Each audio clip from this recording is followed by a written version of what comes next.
ముందుగా ఒక like button నొక్కి ఈ వీడియోని పూర్తిగా చూస్తే ఫలితం పూర్తిగా దక్కుతుంది. ఈ వ్యక్తులతో శత్రుత్వం ఖరీదైనది. ఈ పొరపాటున కూడా విరోధం పెంచుకోవద్దన్న చాణక్య. రాజులు రాజ్యపాలన పోయాయి. అయినా సరే అప్పట్లో గొప్పవారు చెప్పిన విషయాలు నేటికి అనుసరణీయం. అలాంటి గొప్ప వ్యక్తుల్లో ఆచార్య చాణక్యుడు ఒకరు. చాణక్య రచించిన నీతి శాస్త్రంలో మానవ జీవితానికి సంబంధించిన అనేక విశేషాలను పేర్కొన్నాడు. జీవితాన్ని ఆనందం, శాంతి, శ్రేయస్సుతో నింపడానికి ఆచార్య చాణక్యుడు అనేక నియమాల గురించి తెలిపాడు. అలాంటి నియమాలలో ఒకటి కొంతమందితో శత్రుత్వం ఖరీదైనది కావచ్చు.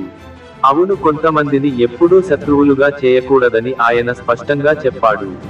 మీరు మా ఛానల్ని ఇంకా సబ్స్క్రైబ్ చేసుకోలేదా? అయితే దయచేసి వెంటనే కింద ఉన్న సబ్స్క్రైబ్ బటన్ క్లిక్ చేయండి. అలాగే పక్కనే ఉన్న గంట సింబల్ ని కూడా నొక్కండి. భారతదేశంలోని గొప్ప పండితుల్లో ఆచార్య చాణక్యుడు ఒకరు.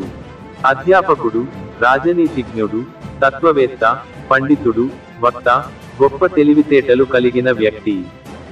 మానవ జీవితానికి సంబంధించిన అనేక విషయాలను తెలియజేస్తూ నీతి శాస్త్రం అనే గ్రంథాన్ని రచించాడు. ఆయన తెలిపిన విషయాలు నేటి యువత కూడా అనుసరణీయం అని పెద్దలు చెబుతారు. ముఖ్యంగా చాణక్యుడు కొంతమందితో శత్రుత్వం ఎప్పుడూ తీర్చుకోవద్దు అని చెప్పాడు. జీవితంలో అందరూ అందరినీ సంతోషంగా ఉంచలేరు. ప్రతి ఒక్కరికి అందరూ నచ్చాలని లేదు. అందుకనే కొంతమంది తమకు నచ్చని వారిని దూరంగా పెడతారు.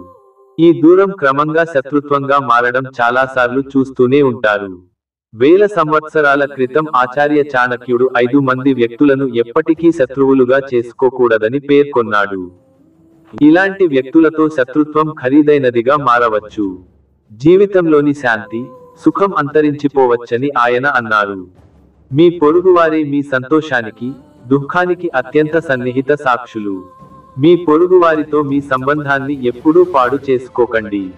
ఇరుగు పొరుగు వ్యక్తులతో మీ సంబంధం చెడిపోతే చిన్న చిన్న విషయాలు కూడా పెద్ద సమస్యగా మారవచ్చు.